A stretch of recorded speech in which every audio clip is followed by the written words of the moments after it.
Praise the Lord. So கர்த்தர் நல்லவர். இந்த 2024 வருஷத்தின் கடைசி மாதத்தில் தேவன் நம்மை கொண்டு வந்து சேர்த்திருக்கிறார். கடந்து வந்த 11 மாதங்களும் அவருடைய கிருபையின் கரம் நம்மோடு கூட இருந்திருக்கிறது. அவர் நமக்கு எல்லா விதத்திலும் போதுமானவராக இருந்திருக்கிறார்.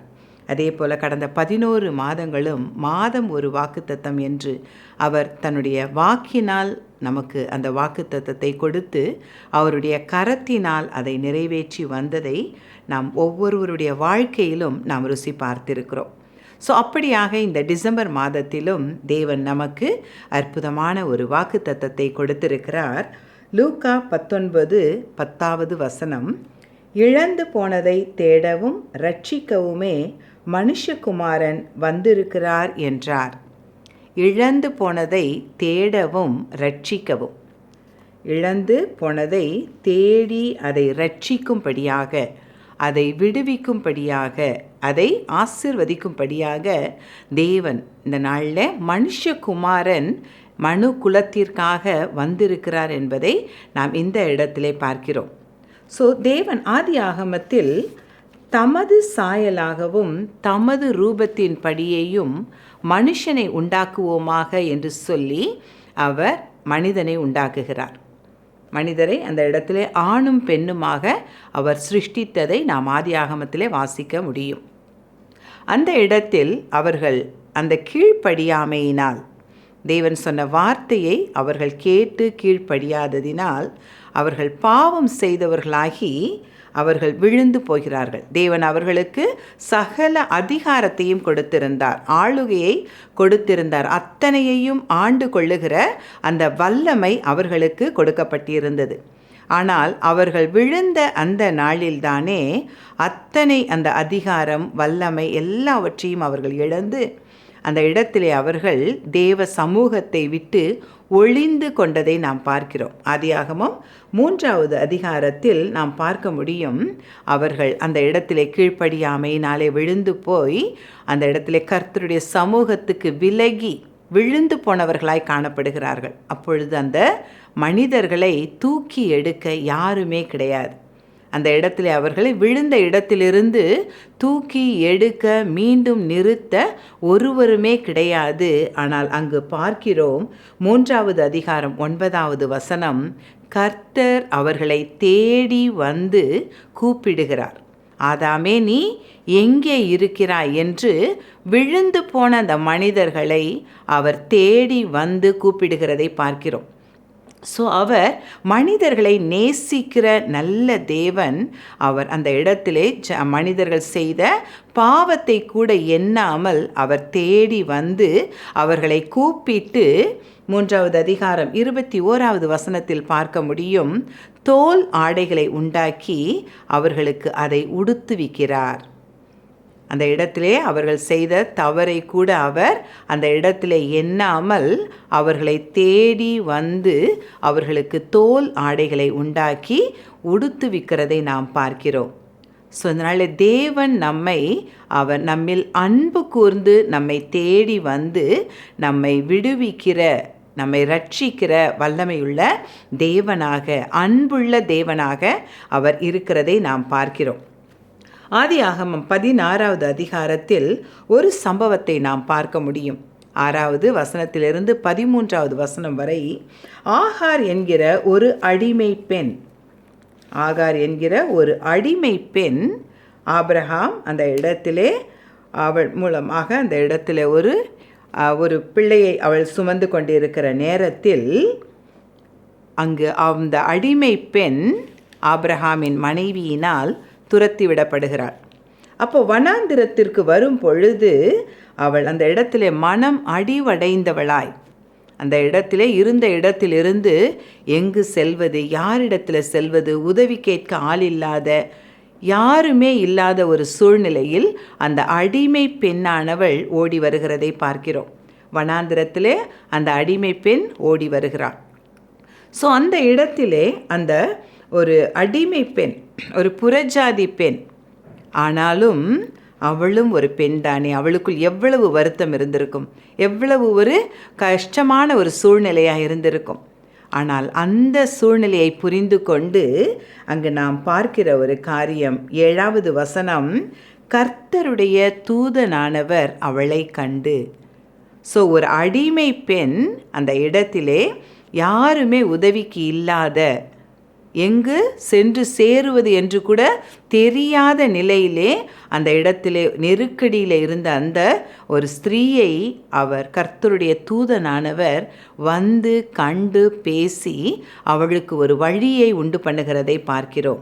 ஸோ தேவன் ஒவ்வொருவரையும் நேசிக்கிறவராய் இருக்கிறார். ஒவ்வொருவருமே அவருக்கு முக்கியமானவர்களாக இருக்கிறோம். ஒவ்வொரு மனிதனும், அவன் பட்டணத்தில் இருந்தாலும் சரி, கிராமத்தில் இருந்தாலும் சரி, படித்தவனாக இருந்தாலும் படிக்காதவனாக இருந்தாலும், எந்த தேசத்தில் இருந்தாலும், எப்படிப்பட்டவனாக இருந்தாலும் ஒவ்வொரு மனிதனையும் தேவன் நேசிக்கிறார். அந்த இடத்துல அந்த அடிமை பெண்ணுடைய அந்த சூழ்நிலையை கண்டு அந்த இடத்திலே தேவன் அவளுக்கு ஒரு உதவியை அனுப்புகிறதை பார்க்கிறோம்.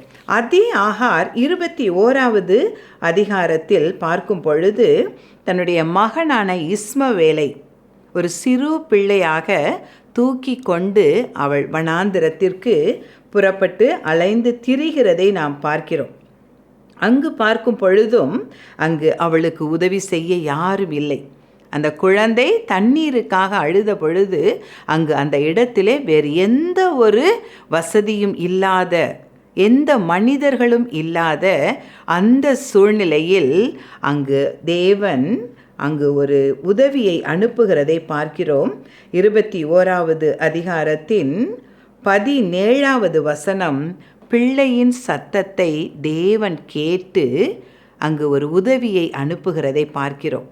அங்கு அவர் தேடி வந்து அந்த இடத்திலே அந்த ஸ்திரீக்கும் அந்த பிள்ளைக்கும் அவர்களை விடுவிக்கிறதை, அந்த சூழ்நிலையிலிருந்து விடுவிக்கிறதை நாம் பார்க்கிறோம். ஸோ தேவன் நம்முடைய அழுகுரலை கேட்கிறவராய் இருக்கிறார். நம்முடைய விண்ணப்பத்தை கேட்கிறவராய் இருக்கிறார். நம்முடைய பெருமூச்சை அவர் கேட்கிறவராக இருக்கிறார். மனிதர்கள் ஒவ்வொருவரும் அவர்கள் தேவனை அறிந்தவர்களாய் இருந்தாலும் அறியாதவர்களாய் இருந்தாலும் தேவன் அவர்களை கண்ணோக்கி பார்த்து அவர்களை நினைவு கூர்ந்து அவர்களுடைய தேவைகளை சந்தித்து ஆசீர்வதிக்கிற தேவனாக இருக்கிறார்.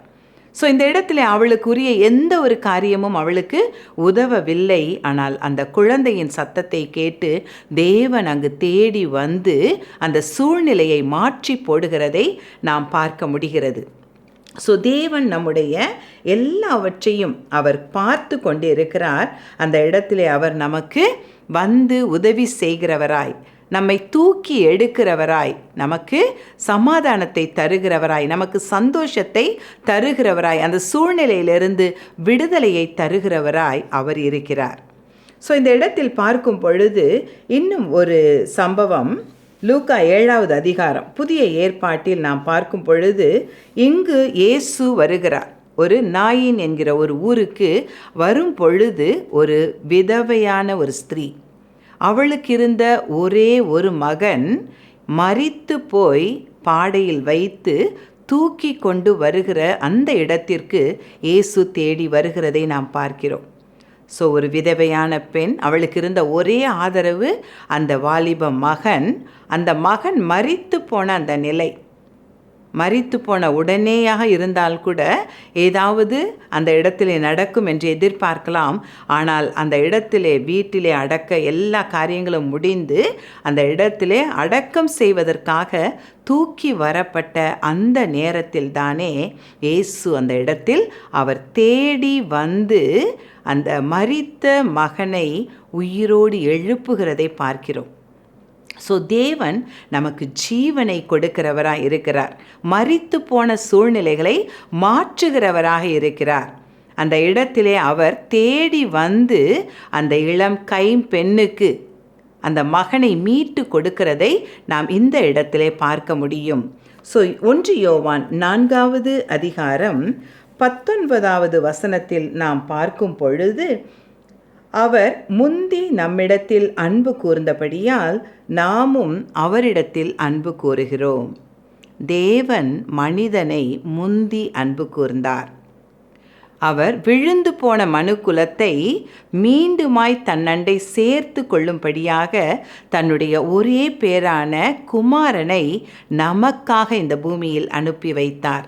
இந்த பூமியில் இருக்கிற ஒவ்வொரு மனுஷனுக்காக, ஒவ்வொரு மனுஷிக்காகவும் அவர் தன்னுடைய ஒரே பேரான சொந்த குமாரனையே இந்த பூமிக்கு அனுப்பி வைத்ததை நாம் பார்க்கிறோம். அவர் முந்தி நம்மில் அன்பு கூர்ந்தார். என்னை தூக்கி எடுங்கள், என்னை விடுவியுங்கள், என்னை உம்மண்டை சேர்த்து கொள்ளுங்கள் என்று யாரும் அவரிடத்திலே கேட்கவில்லை. ஆனால் மனிதனை அவர் நினைவு கூர்ந்து தன்னுடைய ஒரே பேரான குமாரனை இந்த பூமிக்கு அனுப்பி வைத்ததை நாம் கொண்டாடுகிற நாட்களாய் இந்த நாட்கள் இருக்கிறது. இந்த இடத்தில் பார்க்கும் பொழுது 9வது வசனம், தம்முடைய ஒரே பேரான குமாரனாலே நாம் பிழைக்கும் படிக்கு. அந்த ஒரே குமாரன் இந்த பூமியிலே வந்து அத்தனை பாடுகளையும் பட்டு சிலுவையிலே தன்னை மரிக்க கொடுத்ததின் நிமித்தம் நாம் பிழைக்கும் படிக்கு தேவன் அவரை இவ்வுலகத்திலே அனுப்பினதினால் தேவன் நம்மேல் வைத்த அன்பு வெளிப்பட்டது. தன்னுடைய ஒரே பேரான குமாரனை நமக்காக அனுப்பி வைத்ததினால் நம் மீது வைத்த அந்த தேவனுடைய அன்பு வெளிப்படுகிறதை நாம் பார்க்கிறோம். அப்படியாக நாம் அவரை நினைக்கிறதற்கு முன்பாக, நாம் அவரை தேடினதற்கு முன்பாகவே அவர் நம்மில் அன்பு கூர்ந்து நம்மை அவர் தேடி வந்ததை இந்த நாட்களில் நாம் நினைவு கூறுகிற ஒரு நாட்களாய் எடுத்துக்கொள்ள வேண்டும். எப்படிப்பட்ட சூழ்நிலையிலே நாம் இருந்தோம், தேவன் நம்மை எப்படி தேடி வந்தார், நம்மை இரட்சிப்புக்குள்ளே கொண்டு வந்து விலையேற பெற்ற ஆசீர்வாதங்களை நமக்கு கொடுத்திருக்கிறார்.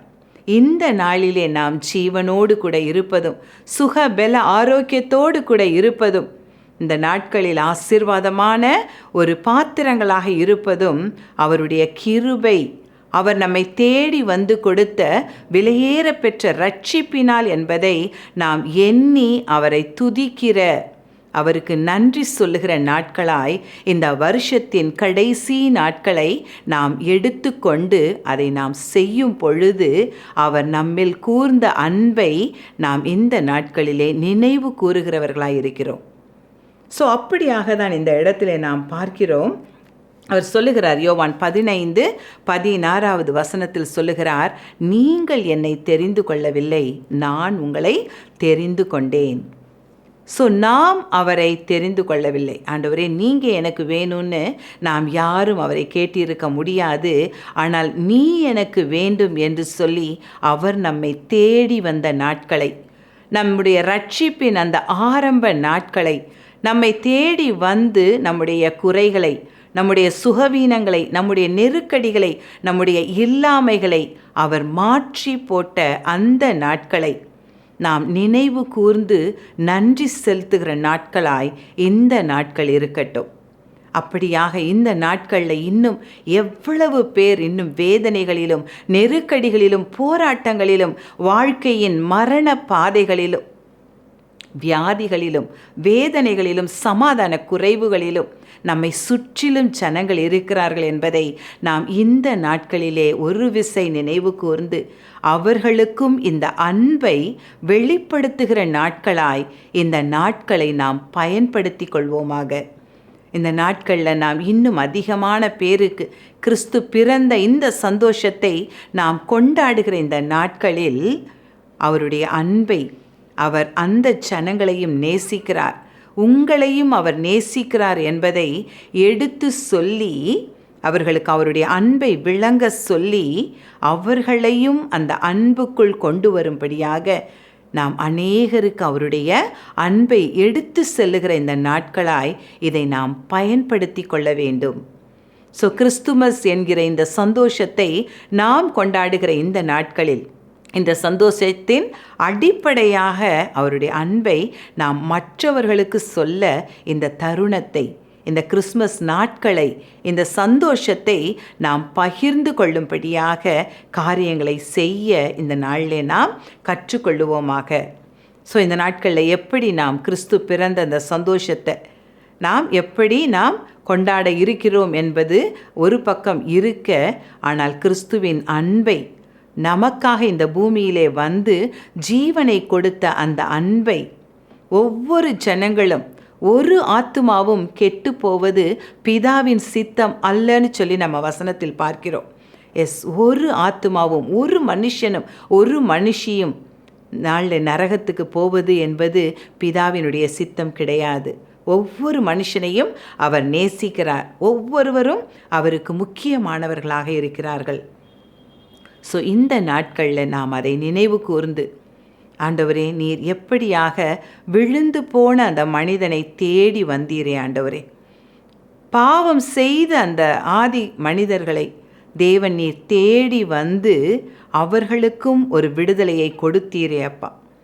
எப்படி அந்த இடத்துல ஊரே வெறுத்து தள்ளின அந்த சமாரிய ஸ்திரீயை தேடி வந்து இயேசு அவளுக்கு அந்த இடத்திலே விலையேற பெற்ற ரட்சிப்பை, அவள் மூலமாய் அந்த கிராமமே ரட்சிக்கப்பட்ட அந்த அனுபவத்தை கொடுத்தது போல, இந்த நாட்களில் தேவன் நம்மை கூட ஒரு பாத்திரமாக, ஒரு ஆசீர்வாதமான அவருடைய அன்பை சுமந்து செல்லுகிற பாத்திரமாய் நாம் பயன்படும்படியாக அவருடைய கரத்திலே கொடுத்து, இந்த நாட்களிலே மனுஷகுமாரன் இழந்து போனதை தேடி வந்திருக்கிறார்.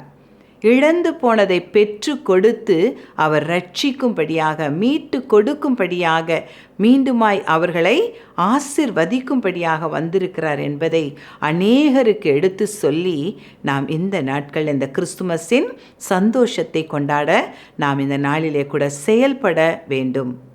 ஸோ அப்படியாக இந்த நாளிலே நாம் பார்க்கிற காரியம், என்னுடைய எதுவும் ஒன்றுமே பொருட்டு கிடையாது. என்னிடத்தில் இருக்கிற எந்த திறமையோ, என்னுடைய பலன், என்னுடைய எந்த விதமான தாளந்துகளோ எதுவுமே ஒன்றும் கிடையாது. என்னை தொட்டு ரட்சித்து என்னை தம்மண்டை இழுத்து கொண்ட அந்த அன்பு தான் சகலத்தையும் செய்ய என்னை ஏவினது என்கிற அந்த ஒரு எண்ணத்தோடு கூட, அந்த ஒரு கருத்தை நாம் மனதிலே கொண்டு செயல்படும் பொழுது, இந்த நாட்களிலே ஒரு கூட்ட ஜனங்களை அவருடைய அன்பை எடுத்து சொல்லி நாம் கூட்டி சேர்க்க முடியும்.